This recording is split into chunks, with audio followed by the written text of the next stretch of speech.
we're going to go first to Deir Balah, where we're fortunate to be joined by Eyad Amawi, a representative of the Gaza Relief Committee and a coordinator for local NGOs. Eyad, thank you so much for joining us. Can you tell us what is happening right now in Deir Balah, where you're speaking to us from? What is the situation? The situation in Deir Balah, the last update, the Israeli news mentioned the Israeli incursion is ended now after 24 hours. They do some military actions in the southeast part of the Deir Balah.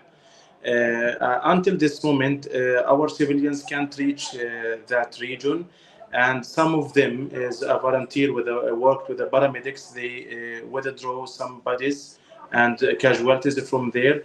We have more than 13 martyrs and more than 25 casualties in Deir Balah. And that region is still under the red zone. The drones is flying and war plans there. No one can reach their homes or their lands to return to the maybe 3 general camps. All of the displacement people now is expelled in the street with no destination to go and with no affordable amount of foods also, like all of the Gaza Strip. So the situation in Deir Balah is unstable. We cannot trust the Israeli news about ending the operation there. Maybe they will again and again do something like that with other regions. They still committing massacres. So the situation in Deir Balah is we have fears to do something like what happened in Khan Younis with the complete cleansing and Rafah also, Sharif. This is fears is a high level in our mind. We know very well what the Israeli did there, and they hoped in their media to cleansing Deir Balah, the last region, the Mediterranean or the middle governance here is very shrinked. The ordinary day we have just width 6 kilometers, Sharif. So you can imagine when we have more than 500,000 people gathered here in the coastal area, in the middle governance, with no foods. Also, we sieged by 2 corridor, Netzarim corridor, and the new corridor they mentioned they will establish if they continue their operation between Khan Younis and Deir Balah. So the situation is more worsened, more horrible than other regions because there is no exits from here and no foods that let the trucks come in without restrictions.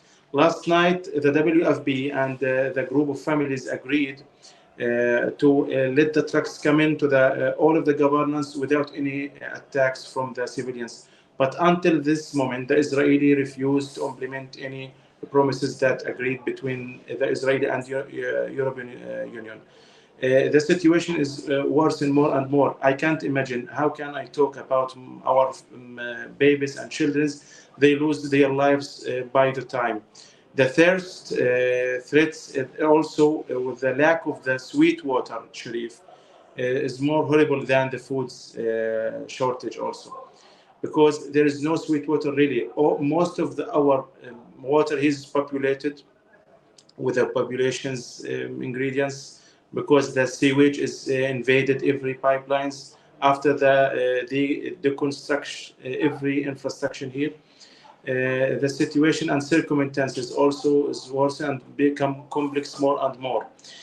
My colleagues, she's worked now, they are in the Shifa hospital, mentioned to me yesterday night, they received more than 50 martyrs and more than 150 injuries from the aid massacres that committed at the Zakim in the northeast region in the Gaza Strip.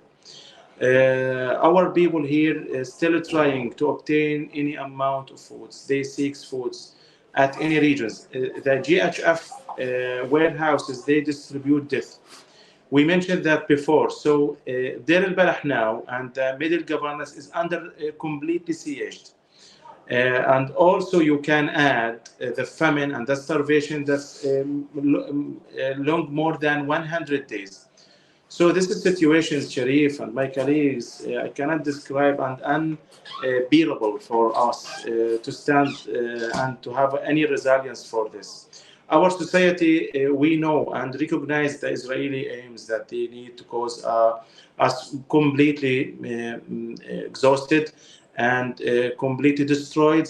The reshaping everything, reshaping psychologically, geographically, the reshaping everything in Gaza.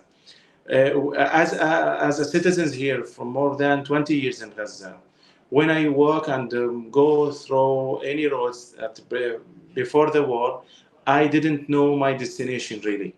Everything is completely destroyed. The infrastructure is destroyed. No region stay as it before the war. So the situation here, the Israeli need to reshape Gaza and regenerate a new shape of the life.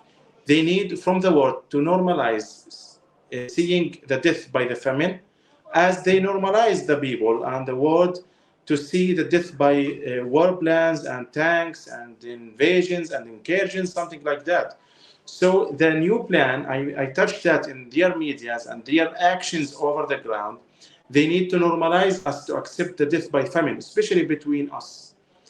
So this is a horrible situation. The last stage that can be stands is to face the famine. It's not easy for us. We have a resilience on all of the period, more than 640 days, by the huge bombardment and the huge bombing and the drones, something horrible, really, Sharif. And now, when I talking to you, I hear the tank shelters still falling over the Deir Balah southeast, and the casualties still come to the medical centers here in the Deir Balah, also in the Al-Aqsa hospital. So it's not unbelievable for us to accept this situation and to accept the silence from the international community. I hope to touch something very important. When they encouraged the Southeast yesterday, they invade the WHO warehouses and they jailed 3 of their employees and they released 2 and keep 1 for the investigation to the Israeli forces. And they punished all of the people they gathered in the warehouses, the families of the employees there. And this situation is repeated actions from the Israeli. There is no discrimination between the civilians or any other things. So I mean, they need to normalize the world to accept this situation at all. No one can refuse these actions, and we can accept after that any solutions, like they're establishing a humanitarian city that they mentioned in their meetings before. And they need us to accept this idea. It's a very creative idea. They need us to show something like that. This is very creative. You can feed those people, and you can find solution for the refugee people. We, Sharif, we have reached 2 million and more than 400 members here in the society. So I cannot believe how can they deal with us with the little amount and the lack of everything that can come to the Gaza end, and we can still alive here. This situation must stop now. We have no time to speak more about the famine. The famine is more aggressive than the rocket itself because it's spread widely. I hope you touch with me something very important with the statistics.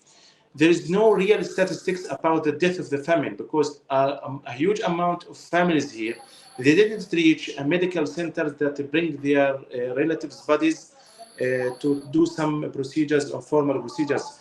A lot of people here, they ignore the reason for death because they is very busy to search about food and to search to displace to another safety place.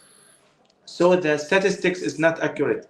Something that I mentioned before, the missing people under the rebels, we haven't in exactly statistics because a lot of families is completely cleansing from the civil affairs here.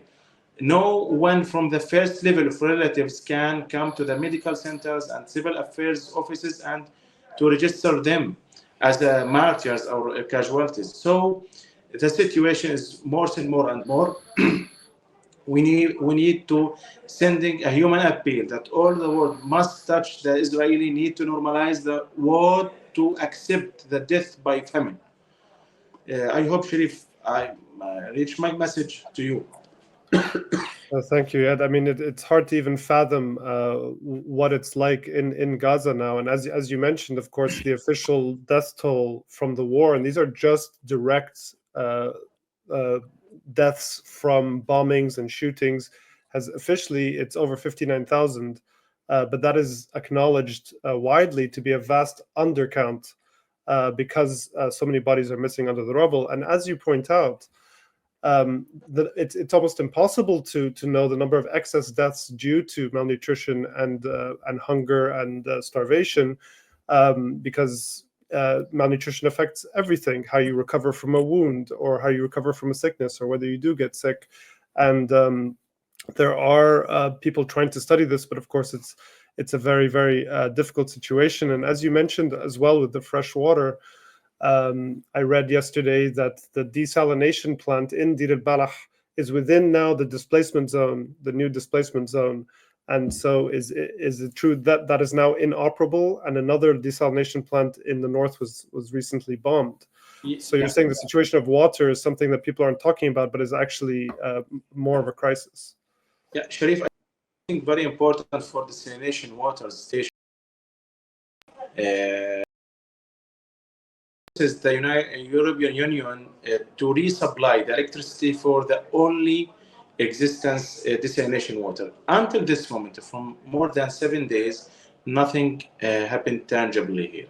So they need to increase the suffering by let this desalination water station to stop completely without any hope to resuming the work and to supply. We have here in Deir Balah more than 84 camps that contains more than 180,000 people that depends over this desalination waters. So with the incursion, with the siege, with the suspending every life sign, I can't imagine how we can stay alive to tomorrow or after tomorrow. So this is very important note after they announced a new agreement with the European Union, Sharif. And just a final question, Eyad. I asked you, we published this piece yesterday where I actually end the article by quoting you. You said, "Damn this silence, damn this famine, damn it all, humanity has collapsed." What did you mean by that? Look, as a father, I lived with my family and displaced multiple times, like other families here in Gaza. When I see all of the world just mention Gaza as a humanitarian appeal, and they say we stand with you, we touch really the public opinion in the world has changed a lot. We touch that as observers and as a workers in the humanitarian aid distribution. But in real case here, we need tangible actions. Until this moment, why I say something like that? Because there is no tangible actions. Just repeated statements in the media from all of the international community. Nothing here happened can stay us alive. And nothing happened really to push us to stand and have resilience to facing the occupation's actions here.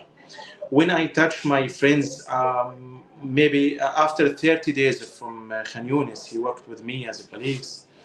He made a touch. I didn't really recognize him because his signs completely differ by the suns, by the famine. So when I see his children also have emaciated bodies, really I cried. So I wrote these statements from my heart, from my soul. Really, the humanitarians completely collapse. Even thought what they stay saying, we will support Gaza, even thought what's still happening without any humanitarian corridor urgently under the protection of all of international community, nothing here will happen. The Israelis falsely promises us and promises the NGOs and promises the European Union.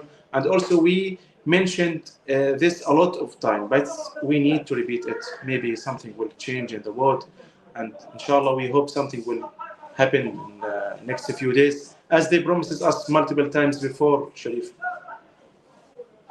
Well, thank you so much, Eyad Amawi, joining us from Deir Balah in Gaza. He's been on the program a number of times, representative of the Gaza Relief Committee and a coordinator for local NGOs. Thank you so much. We will continue to stay in touch with you